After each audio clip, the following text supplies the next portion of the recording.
She was told to sit down, stay quiet, let the real kids speak. But when the pastor opened his notes, he didn't read what the family gave him.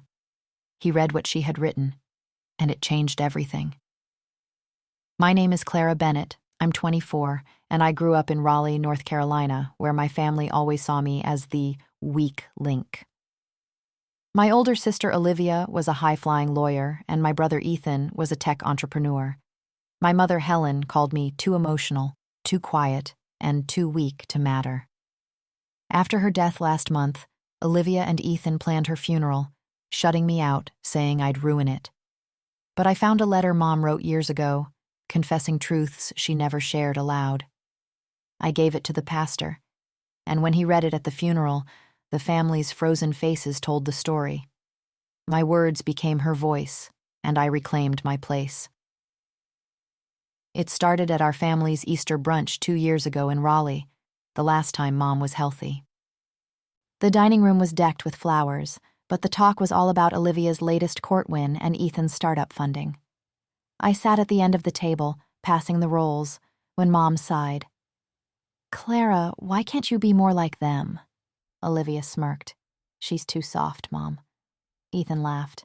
"Clara's just there. Dad, long gone, wasn't there to defend me.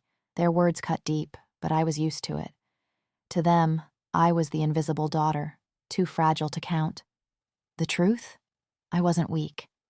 I was Mom's caregiver when her cancer returned, managing her meds, driving her to chemo, and listening to her late-night fears. While Olivia and Ethan chased their careers, I was at Mom's side, holding her hand through pain. One night, she gave me a sealed envelope.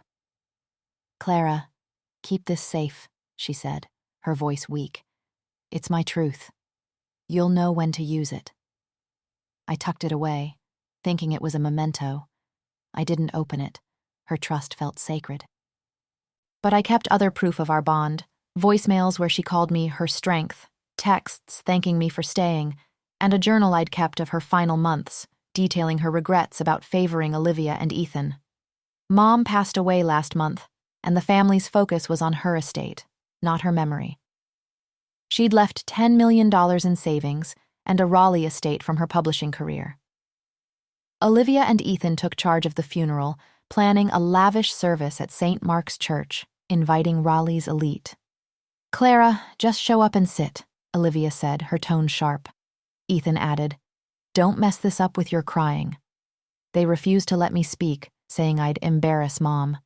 I stayed silent, but I knew Mom's letter held something big. I'd give it to the pastor and their control would crack. I contacted Pastor John Evans at St. Mark's, a kind man who'd visited Mom during her illness. I handed him the sealed envelope at his office. "Mom wanted this read at her funeral," I said. He nodded, his eyes gentle. "I'll honor her wishes, Clara." I learned the service would be live-streamed, with local media covering it due to Mom's prominence. Perfect. If Olivia and Ethan tried to silence me, the world would hear Mom's truth. I asked Pastor John to keep my role quiet. He agreed, sensing the weight of the letter. I started preparing, knowing the family's influence could twist the narrative. I gathered evidence, Mom's voicemails where she said, "Clara, you're the daughter I should have cherished," texts apologizing for her harshness, and my journal, noting her regret for ignoring me. I also had screenshots of Olivia's emails to Ethan, planning to split the estate and sell the house before Clara gets any ideas. Their greed was clear. Mom had wanted her wealth to fund a Raleigh literacy charity, not their lifestyles. I shared these with my friend Mia, a paralegal who'd worked with Olivia. "This is dynamite," Mia said over coffee. "They'll try to bury you. Be ready." I practiced a short statement for the funeral, explaining my bond with Mom without sounding bitter. I wanted to honor her, not fight, but I'd be prepared if the family attacked. Mia helped me research North Carolina probate law. Wills and letters with clear intent were hard to contest. Mom's letter, backed by my evidence, would hold. I also reached out to a Raleigh news reporter, Sarah Lynn, sending an anonymous tip. "The Bennett funeral has a surprise. Watch the pastor's speech." Sarah replied, "I'll be there. Sounds big. The night before the funeral, I stood in my Raleigh apartment, staring at a simple black dress, understated but strong. My folder was packed, Mom's letter, voicemails, texts, and journal. I texted Mia, "Ready." She replied, "You're about to shake their world." My nerves were electric, but I was steady. Olivia and Ethan thought they'd silenced me. Tomorrow, Mom's words would speak through me, and their legacy would shift. Hey, if you're hooked on this story, hit that subscribe button for Revenge Line. We bring you epic family drama and revenge tales every week. Comment below and tell us where you're watching from. Stay tuned, because Clara's about to let her mother's truth roar. The funeral for my mother, Helen Bennett, was set for Saturday at St. Mark's Church in Raleigh, North Carolina, and I, Clara Bennett, was in my small apartment, meticulously crafting a plan to ensure her secret letter would be read aloud, revealing truths that would upend my family's narrative. My older sister, Olivia, a lawyer, and my brother, Ethan, a tech entrepreneur, had dismissed me as too emotional, too quiet, and too weak for years, shutting me out of the funeral plans and refusing me a chance to speak. They thought I was just the fragile sibling, unworthy of Mom's $10 million estate. But I had her letter, entrusted to me years ago, and I'd given it to Pastor John Evans. When he read it at the funeral, their control would shatter, and my voice would finally be heard. I'd spent weeks fortifying my evidence, knowing Olivia's legal expertise and Ethan's influence could twist the truth if I wasn't prepared. Mom's letter, still sealed, was my cornerstone. I hadn't read it, honoring her trust, but her words to me, "It's my truth," echoed in my mind. I had voicemails from her, saved on my phone, where she called me her strength and apologized for favoring Olivia and Ethan. Texts showed her thanking me for late-night talks during her cancer treatments. My journal, detailing her final months, captured her regrets. I was too hard on Clara. She's the one who stayed. I backed everything up on a USB and cloud server, anticipating a fight. My ally, Mia, a paralegal who'd worked with Olivia, met me at a Raleigh diner, far from the family's social radar. "You're walking into a lion's den," she said, sipping coffee. "Olivia's already talking about the estate, says you'll get nothing." I leaned forward, my voice low. "Mom's letter will change that. Pastor John's reading it." Mia's eyes widened. "What's in it?" I shrugged. "I didn't open it, but Mom said it's big." Mia nodded, handing me a file. "Here's something else. Olivia and Ethan's emails about selling the estate house for quick cash." One email from Olivia read, "We'll split the $10 million. Clara gets zilch." Ethan replied, "She's too soft to fight." Their greed was exactly what Mom had feared. She'd wanted her wealth to fund a Raleigh literacy charity, not their egos. I needed to ensure the letter's impact, so I met Pastor John again at St. Mark's. "Clara, this letter's heavy," he said, holding the sealed envelope. "Evelyn wanted it read verbatim, no edits." I nodded, my heart racing. "Will you say I gave it to you?" He shook his head. "I'll say it's from Helen's daughter, as she instructed." I smiled. Mom had planned this, knowing Olivia and Ethan would try to silence me. The funeral would be live-streamed, with Raleigh news and local elites watching. If the family fought back, the world would see their true colors. Back at Mom's house, where I'd moved temporarily to sort her things, I played the invisible daughter. Olivia called daily, barking orders. "Clara, pack Mom's clothes. Don't touch the valuables." Ethan stopped by, tossing me a list of chores. "Stay out of our way at the funeral," he said, smirking. I nodded, quietly saving their texts. Olivia's complaints about my uselessness, Ethan's jabs about my crying. Their cruelty fueled me. I'd been Mom's caregiver, not them, and her letter would prove it. I needed another ally, so I looped in my friend Noah, a librarian who'd known Mom through her charity work. Over tea in Raleigh's library district, I showed him my evidence. "You're going full-on revenge," he said, grinning. What if they challenge the letter? I sipped my tea, my jaw tight. Mom's words are ironclad, and I've got proof of her trust. Noah agreed to attend the funeral, ready to speak about Mom's charity vision if needed. He also had records, donations Olivia and Ethan had tried to redirect from the literacy fund to their accounts. Use this if they get nasty, he said, handing me a USB dot. I prepared a backup statement, short but sharp, to deliver if the family attacked after the letter was read.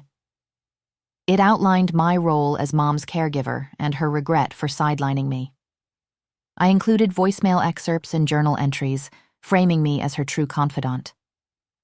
I practiced in my apartment, standing in front of a mirror, keeping my voice calm but firm. I wasn't going to beg. I'd be the daughter Mom finally saw. I researched North Carolina probate law with Mia's help, confirming that a handwritten letter, backed by witnesses like Pastor John, was legally binding. My evidence would hold. The family sensed trouble. 2 days before the funeral, Olivia cornered me at Mom's house. Clara, you're not planning to make a scene, are you? She asked, her tone sweet but venomous. I shrugged, folding linens. Just here to mourn, Olivia. Ethan called later, his voice cold. Stay in line, Clara. This is our show. I smiled into the phone, silent. Their arrogance was my edge. They didn't see me as a threat. I needed the media to amplify the moment. Sarah Lynn, the Raleigh news reporter, was covering the funeral due to Mom's prominence. I sent her another anonymous tip. The pastor's speech will reveal a hidden heir. Don't miss it. Sarah replied, Got it. Cameras will be rolling. I wanted Olivia and Ethan's shock broadcast live, their perfect image crumbling. I also contacted Mom's charity board, sending an anonymous note. Helen's true wishes will be read at the funeral. Support her vision. They replied, We'll be there. The day before the funeral, I stood in my apartment, staring at my black dress. Simple, elegant, powerful. My folder was packed. Mom's voicemails, texts, journal, and Noah's financial records. I texted Mia, Ready? She replied, You're about to flip their world. I called Noah, confirming he'd be in the pews. They're gonna choke, he said, laughing. I nodded, my nerves steady. Olivia and Ethan thought they'd silenced me. Tomorrow, Mom's letter would speak through me, and their legacy would shift. Hey, if you're loving this revenge story, smash that subscribe button for Revenge Line. We drop epic family drama and takedowns every week. Comment below and tell us where you're watching from. Stay tuned because Claire's about to let her mother's truth speak. St. Mark's Church in Raleigh, North Carolina, was packed with mourners, its pews filled with Raleigh's elite, media cameras rolling, and a live stream beaming to a wider audience. I, Clara Bennett, sat in the back, clutching a folder with evidence of my bond with my late mother, Helen Bennett, whose funeral my siblings, Olivia and Ethan, had orchestrated to exclude me. They'd called me too emotional, too quiet, and too weak, for years, refusing me a chance to speak, saying I'd ruin Mom's service. But I'd given Pastor John Evans a letter Mom wrote years ago, her truth she'd entrusted to me. When he read it aloud, it would be my words in her voice, and the family's control would crumble before frozen faces. My allies, Mia, a paralegal, and Noah, a librarian, sat nearby, ready to back me up with evidence of Olivia and Ethan's greed. Sarah Lynn, a Raleigh news reporter, was in the crowd, her camera crew poised to capture every moment. Olivia, in a tailored black suit, and Ethan, in a designer jacket, sat in the front pew, whispering about their plans for Mom's $10 million estate. They thought I was invisible, there to mourn in silence. My black dress was simple but strong, my folder packed with Mom's voicemails, texts, journal entries, and Noah's records of their financial schemes.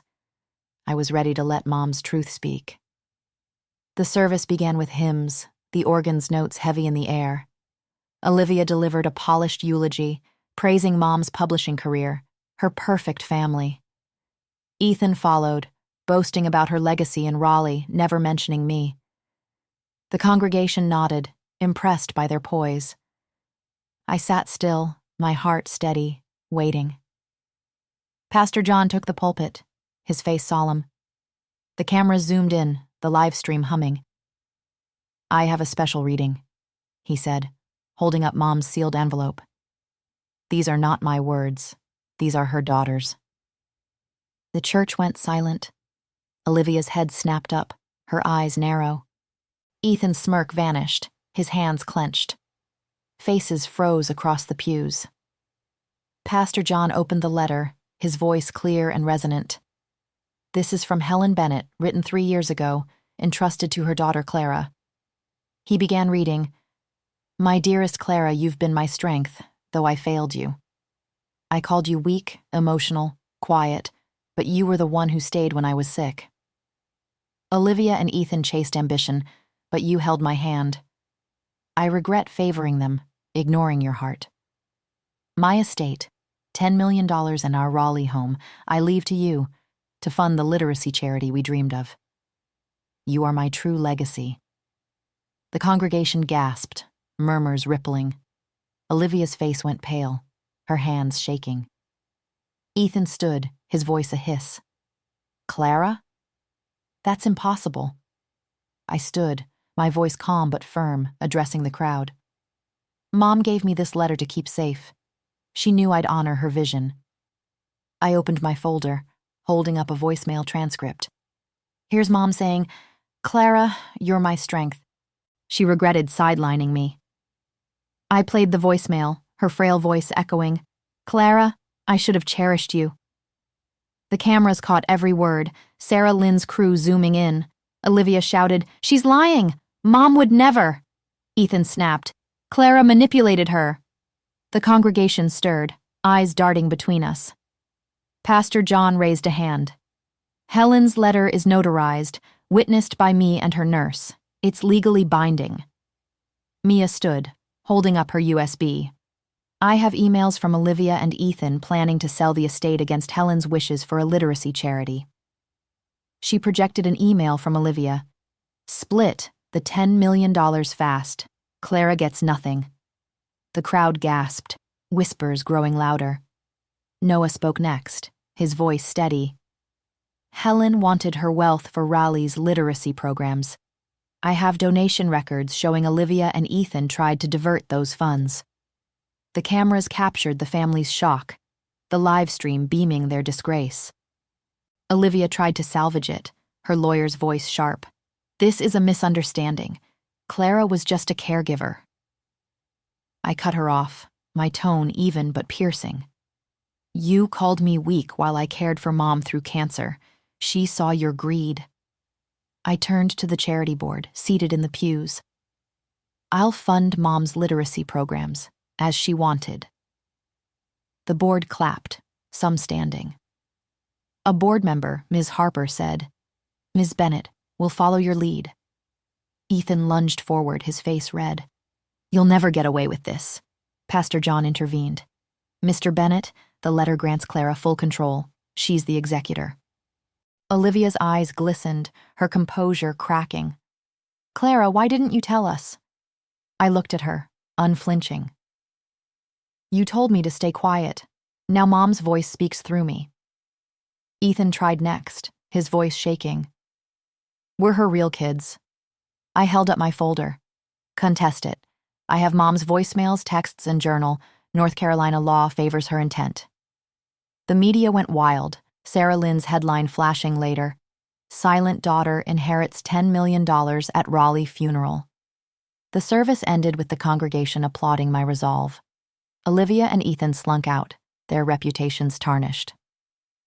I met with the charity board, outlining plans for literacy centers across Raleigh. Mom's house, once their pride, became my base for her legacy. My siblings called later, offering apologies. I hung up, done chasing their approval.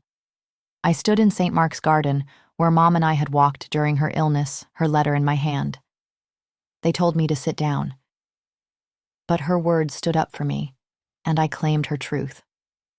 Hey, if you loved this epic takedown, smash that subscribe button for Revenge Line. We drop the best family drama and revenge stories every week. Comment below and tell us where you're watching from. Thanks for joining us.